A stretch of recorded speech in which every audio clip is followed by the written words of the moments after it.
In this episode of the Huberman Lab podcast, Dr. Andrew Huberman interviews Cal Newport, a professor of computer science at Georgetown University and author of several best-selling books on productivity and focus. Newport's work focuses on deep work, productivity, and accessing specific states of mind to enhance cognitive performance. Newport owns a smartphone but does not use social media apps on it. He primarily uses his smartphone for essential functions like music, maps, and communication via text messaging. He is not constantly glued to his phone and often goes hours without checking it. Newport has two separate offices, one for focused work and one for tasks that require technology like computers and printers.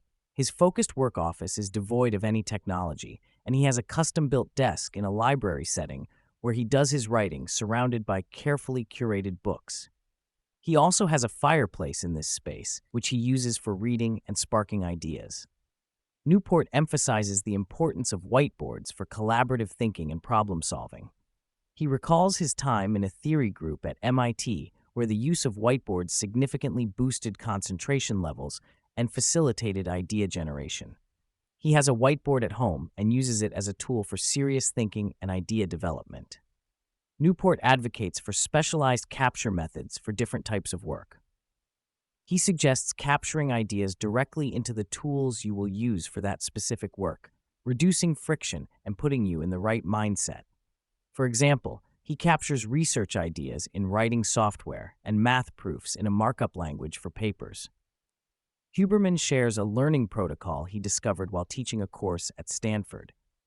Instead of simply highlighting and underlining text, he recommends reading material, taking a break to try and remember specific details, and then revisiting the material.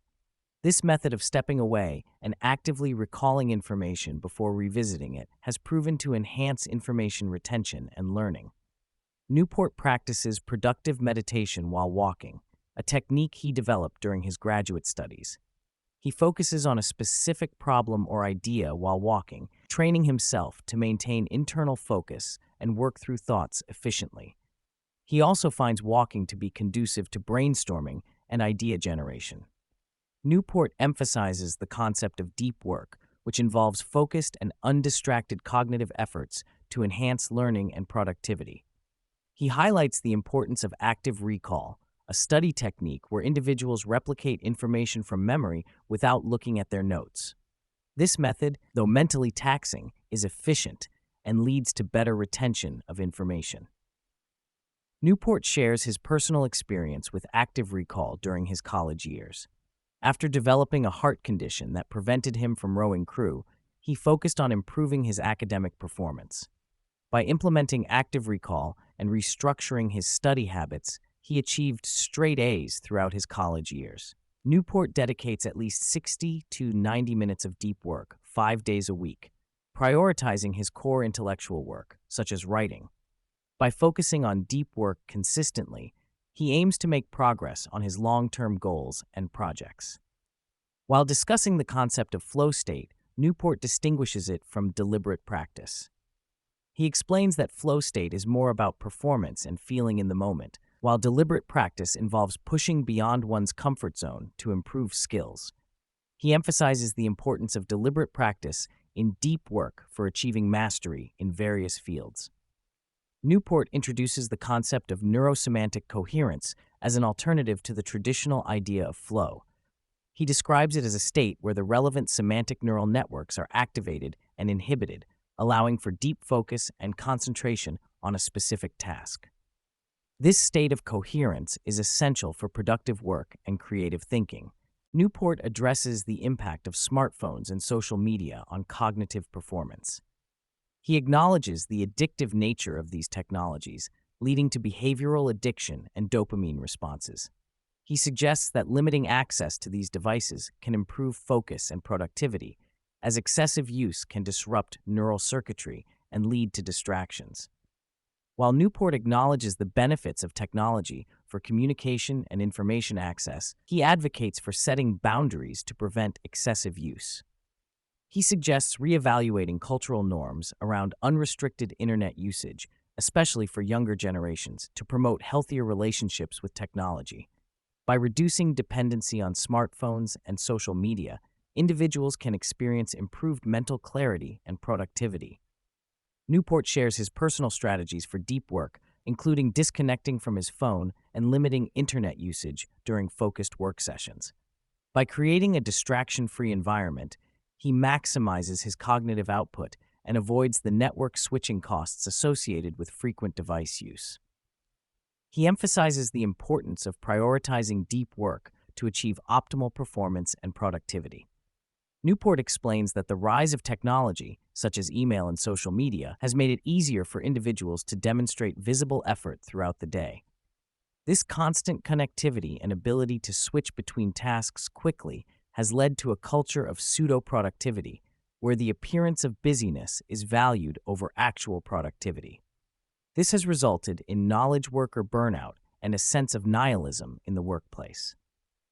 Pseudo-productivity can lead to cognitive overload and reduced cognitive output. Constant task switching and context switching create a cognitive disorder that hinders deep work and concentration. The constant need to demonstrate visible effort through technology can also contribute to mental distress and burnout in knowledge workers. Newport shares an experiment he conducted with 1,600 people who turned off all social media for 30 days. The key to success in this experiment was aggressively pursuing alternatives to social media, such as learning new hobbies, joining clubs, and engaging in face-to-face interactions. Those who actively sought out positive alternatives were able to successfully detox from social media and reported feeling more fulfilled and connected in their daily lives. Newport suggests that many people use social media and other distractions to fill a void in their lives, whether it be loneliness, unmet creative potential, or a lack of meaningful connections. By addressing these unmet needs through positive alternatives and self-reflection, individuals can break free from the cycle of pseudo-productivity and find fulfillment in their daily activities. The concept of ADHD is discussed, with Newport suggesting that the constant stimuli from social media may contribute to subclinical attention issues. He highlights the need for individuals to build tolerance for boredom and solitude to break the Pavlovian connection to distractions. He introduces the idea of solitude deprivation as a negative effect of constant social stimuli, leading to brain exhaustion and anxiety. The conversation shifts to the role of technology in shaping behavior, with a focus on platforms like TikTok. Newport explains how TikTok's algorithm optimizes for dwell time, creating an addictive user experience. He suggests that TikTok's success has destabilized traditional social media platforms by simplifying the user experience and removing the need for social graphs. Newport reveals that he is a time blocker rather than a list maker, preferring to allocate specific tasks to available time blocks in his day. He believes this approach is more efficient and helps him prioritize tasks based on the time available.